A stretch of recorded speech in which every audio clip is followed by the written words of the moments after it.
Et oui, bonsoir et bienvenue à Radio Tom pour l'émission Le temps d'une quarantaine. J'espère que vous allez bien, moi de mon côté ça va super bien. Alors, bienvenue dans cette émission du 28 avril 2020.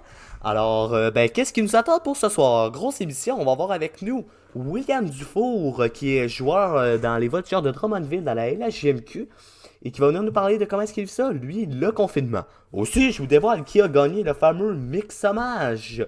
Donc, vous savez, vous aviez le choix entre Red Hot Chili Pepper ou Post Malone. Eh bien, restez jusqu'à la fin parce que je vais vous le dévoiler vers 20h30 qui a remporté le fameux Mix Hommage. Donc, ne manquez pas ça. Sinon, on va commencer tout de suite avec ce qui est annoncé par notre gouvernement aujourd'hui. Vous le savez. Alors, notre gouvernement du Québec aujourd'hui a sorti et voici le nombre de cas qui nous a été présentés. On a pris au Québec, on est rendu à 25 757 cas. C'est une augmentation de 775. On est à 1682 décès, une augmentation de 83. Et on est à 1625 personnes hospitalisées et 217 aux soins intensifs. Donc, ça ressemble au niveau des cas. Il y a eu un diagramme qui a été présenté par le gouvernement de M. Legault aujourd'hui. Et puis, ce que ça disait, c'est que, dans le fond, on a remarqué que depuis que la courbe a été aplatie, vraiment, là, le nombre de décès en dehors des CHSLD est d'environ 8 ou 9. Donc, c'est pas beaucoup. Il faut dire que ça s'est calmé à l'extérieur. Donc, si on peut voir ça de positif, ben, au moins, il y a de ça de positif. Sinon, qu'est-ce que je veux vous parler ce soir? Quelque chose de très important, j'en avais parlé hier que ça allait se faire. La réouverture de nos entreprises. Et oui, on a finalement eu le plan présenté aujourd'hui par Pierre Fitzgibbon, qui est le ministre de l'Économie au Québec, et qui nous a présenté ce qui allait arriver avec les entreprises et les commerces. On a appris que ce qui est des commerces de détail, donc commerce de détail, je vais essayer de faire un bon résumé rapidement. Tous ceux qui ont une porte extérieure, qui ont un commerce de détail, là, pour dire ce que c'est à peu près. Un commerce de détail, c'est par exemple un magasin de linge, Walmart, c'est comme ça, là. Donc, tu peux plus. C'est pas un service essentiel, mais. Ben, c'est pas vrai avec Walmart, mais par exemple, comme je vous dis, là, donc, par exemple, je sais pas moi, un magasin comme style bureau en gros, à Beauport, pour ceux qui savent c'est quoi. Par exemple, le Sport Expert, des choses comme ça, je prends l'exemple de mon travail, mais c'est ça. S'ils ont une porte à l'extérieur de leur magasin, eh bien, ces magasins-là vont pouvoir réouvrir d'ici le 4 mai. Partout sauf dans la grande région de Montréal. Quand je parle de la grande région de Montréal, c'est Longueuil, Montréal. Il va aussi y avoir et quelques petites municipalités autour, là, la Couronne Sud et une autre municipalité que j'oublie, mais c'est bon, le contour de Montréal. Et Laval, c'est ça que je cherchais, c'est Laval là. Donc, dans la grande région de Montréal, eux, ils vont pouvoir réouvrir, mais le 11 mai, comme vous le savez avec les écoles, eux, ça va réouvrir le 19 mai, donc d'après moi, je vais rouvrir les commerces avant de rouvrir les écoles une semaine en avance. Sinon, au niveau de l'industrie de la construction, vous allez me dire, mais il me semble que c'était déjà rouvert la construction. Oui, sauf que j'avais oublié de vous préciser que la construction, c'était seulement pour le domaine résidentiel. C'est quoi ça, le domaine résidentiel? Vous allez me dire, il me semble que c'est quelque chose qu'on connaît bien. Je veux dire, le domaine résidentiel, pas qu'on connaît bien, mais c'est quoi la différence entre résidentiel et juste construction? Ben, la construction, c'est très large. Hein? Vous savez, ceux qui construisent les maisons, ceux qui construisent les routes, ceux qui construisent des édifices et tout ça. Ben, c'était seulement ceux qui construisaient plus style maison qui pouvaient reprendre, et édifices qui pouvaient reprendre le travail. Tout ce qui était au niveau des chantiers pour rénover des routes et tout ça, ils pouvaient pas. En raison du COVID-19, mais finalement, ils vont pouvoir réouvrir d'ici le 11 mai partout au Québec. Là, ça, il n'y a pas d'histoire avec les régions. Sinon, aussi, les industries manufacturières. Là, ça me dirait, ouais, mais c'est quoi une industrie manufacturière? C'est tout ce qui est une manufacture automobile ou habillement. Donc, habillement, vous savez, le linge, tous les magasins de linge que vous connaissez, là, vous pouvez m'en nommer, je suis pas le plus grand connaisseur, mais quand même, je veux dire, je sais c'est quoi. Donc, tout ce qui est. Quand vous allez aux Galeries de la Capitale, là, pour ceux de Québec, là, vous savez de quoi je parle, là, les Place Laurier, si vous êtes de Sainte-Foy ou peu importe, là, ben, tout ce qui est magasins qui vendent du linge. Donc, ça ressemble à ça un petit peu pour au niveau de ce qui va être réouvert par notre économie. Il y a quand même des grosses annonces du gouvernement après les écoles. Les entreprises qui reprennent, c'est une grosse annonce. Mais par contre, c'est pas tout ce qui va réouvrir parce que on garde des choses fermées, évidemment. Je veux dire, on peut pas garder tout ouvert. On a appris qu'il y a des centres commerciaux, des restaurants et tout ce qui est coiffeur, donc tout ce qui est coiffeuse, donc la coiffure, les salons de coiffure, dans le fond. Excusez-moi, je cherchais le mot. Les salons de coiffure vont pouvoir réouvrir, ne pourront pas réouvrir, pardonnez-moi. Les centres commerciaux, restaurants et salons de coiffure ne pourront pas réouvrir en raison de la distanciation sociale et surtout que Ben, ils ont peur, comment je pourrais vous dire, dans les centres commerciaux, plus que dans les salons de coiffure, mais quand même dans les restaurants aussi, ça se fait, que les gens passent des journées là. Vous le savez, dans un centre commercial, on y voit beaucoup de gens. Personnellement, pour travailler au centre commercial, les promenades Beauport, il y a beaucoup de gens qui viennent se promener, ils viennent passer l'après-midi là, ils se promènent de magasin en magasin, ils jasent, puis moi, ça m'arrive que des fois, des gens que eux autres, ils viennent pas acheter, puis ils viennent me jaser quand je travaille, ils sont comme bonjour, puis ils veulent discuter, mais c'est quand même le fun, tu sais. Et puis, bon, eux, ils passent leur journée là s'ils veulent pas réouvrir les centres commerciaux par peur que ça refasse ça, malheureusement. Par contre, ceux qui ont une porte extérieure dans un centre commercial, les centres commerciaux ou dans un centre commercial, prenez-le comme vous voulez, vont pouvoir, eux, réouvrir. Donc, par exemple, pour tout ce qui est promenade Beauport, s'ils ont une porte par l'extérieur, moi je pense à Daniel la source du sport, ça va pouvoir réouvrir. Moi, mon sport expert, personnellement, on n'en a pas.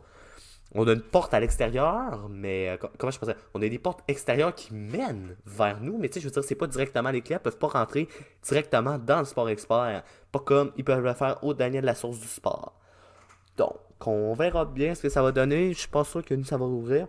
Mais bon, ça, on verra ce que ça donnera. Sinon, du côté du Canada, Monsieur Trudeau, aujourd'hui, est sorti et il nous a annoncé que, bon, lui, là, il semble être réticent à devoir, si jamais il devait habiter au Québec, vous savez, lui, M. Trudeau envoie ses enfants à l'école à Ottawa parce que, bon, il demeure à Ottawa, donc sa famille est avec lui. Et puis, lui, il s'est fait poser par une question par un journaliste. Qu'en pensez-vous que, bon, finalement, le Québec, ils vont rouvrir leurs écoles? Est-ce que vous, en tant que parent, si jamais vous habitiez au Québec, parce qu'on le sait, M. Trudeau a quand même deux enfants qui sont d'âge d'école primaire, il en a un fils au secondaire, mais quand même, il a des jeunes enfants, M. Trudeau. Et que vous en pensez quoi? M. Trudeau a répondu: ah, moi, j'hésiterais, je serais en réflexion, mais bon, il a pas voulu comme donner son avis. C'est sûr qu'il voudra pas donner son avis, on se le cachera pas. Parce que c'est quand même le premier ministre, c'est quand même quelqu'un d'influent. Mais bon, il semble pas vouloir donner son avis. On verra ce que ça va donner. Ça va être très intéressant de voir où ça nous mènera.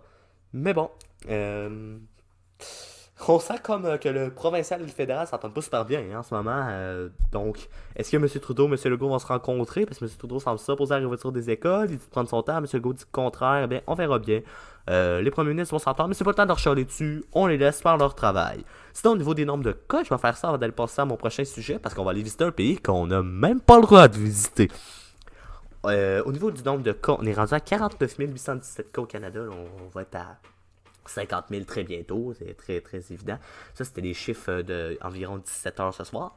On est à 2 929 morts. Le Québec reste la province la plus touchée avec 25 757 cas. L'Ontario en deuxième position avec 15 381 cas. Et l'Alberta en troisième position avec 4 696 cas. Sinon, on a appris que du côté de la Corée du Nord, c'est une nouvelle qui diffuse sur les médias sociaux, puis on peut pas vous dire est-ce que c'est vrai, est-ce que c'est fake, fake news, hein, pour ceux qui connaissent notre fameux ami Trump. Donc, est-ce que c'est vrai, est-ce que c'est faux? On peut pas dire, selon ce qu'on a appris, Kim Jong-un serait décédé des suites d'une opération au cœur qui se serait mal déroulée. Je vous en avais parlé la semaine dernière que M. Kim Jong-un, président dictateur de la Corée du Nord, était dans un état critique suite à une opération qui s'était mal déroulée et puis que là, il était entre la vie et la mort. Donc, on verra ce que ça donnera. Mais bon, est-ce que c'est vrai, est-ce que c'est pas vrai? Quand même, faut dire que c'est quand même des sources fiables. Là. Tu sais, vous allez me dire, c'est pas mettons, je sais pas, c'est pas Linda Tremblay qui a posté ça sur son Facebook, là. Non, non, c'est quand même le New York Post qui l'a annoncé et TMZ, pardon, si vous êtes plus anglophone, je peux le dire en anglais aussi, TMZ, qui l'a annoncé. Donc c'est quand même des sources fiables, quand même. C'est pas n'importe qui. Est-ce que c'est vrai? J'ai hâte de voir, parce que c'est quand même c'est quand même un pays qu'on n'a pas beaucoup d'accessibilité, parce qu'ils sont très fermés par rapport aux médias. Ils vont pas l'écrire sur tous les toits non plus que leur dirigeant est décédé. Selon ce qu'on apprend, soit l'opération se serait mal passée, ou soit le chirurgien aurait eu de la difficulté à procéder à l'opération tellement qu'il, excusez-moi l'anglicisme, mais shakeait, là, était stressé, brassé, et ça se serait mal déroulé. Donc, est-ce qu'il est vraiment mort, monsieur Kim Jong-un? On ne sait pas. Là, vous allez me dire, oui, mais Kim Jong-un, il me semble qu'il y a, 30, il y a 36 ans, ça, si vous ne saviez pas, je vous le dis tout de suite, mais il n'y a pas d'enfant, M. Kim Jong-un. Qui va prendre la tête du pays? Eh bien, ça serait sa sœur, Sa sœur, je pourrais pas vous dire le nom, je vais vous revenir avec ça plus tard, là. Mais sa sœur qui, elle, prendrait le contrôle du pays. Mais là, vous allez me dire, ah ben, elle va peut-être être plus calme que lui. Non, non, non. Sa sœur, elle est plus intense que lui. Vous connaissez Kim Jong-un, il veut tester un arme nucléaire. Elle est dans ceux qui l'encouragent à faire cela. Si vraiment il faut que Madame je sais pas quel est son nom exactement, mais que la sœur de Monsieur Kim Jong-un prenne le contrôle de la Corée du Nord, je peux vous dire que ça serait dangereux parce que elle est plus intense que son frère, donc on verra ce que ça mènera. Je le souhaite pas, hein, qu'elle prenne le... En tout cas, je souhaite pas que ça soit elle, mais en même temps, c'est la Corée du Nord, on n'a aucun contrôle sur eux, puis je pense que on n'est pas en temps de guerre, puis il n'y aura pas de guerre déclenchée contre eux avec l'épidémie du COVID-19. Sinon, ça ressemble à ça pour mon 10 minutes d'actualité. J'espère que vous avez bien aimé. Mais là, avant d'aller à l'entrevue avec William Sour, vous savez, on va mettre un peu de musique hein, pour se garder. Je peux dire. On va se mettre dans le beat du hockey plutôt. J'allais dire garder réveillé. Non, non. On va se mettre dans le beat du hockey avec une chanson de Bob Bissonnette qui est Je mets du tape sur ma palette. Ben oui, si vous jouez au hockey, vous savez de quoi je parle. Mais avant d'aller en musique, c'est mon invité de 17 avril dernier, David Gagné, avec qui j'avais discuté un peu de son métier, qui travaille chez les Malcommodes, ainsi que dans un service de garde au 80. Eh bien, il m'a annoncé aujourd'hui que le service Take-Out au Malcommode serait de retour. Alors, ben, ils ont fait une petite publicité les deux ensemble, je vous la fais écouter, et puis vous me donnerez votre appréciation sur ça. Donc, la voici.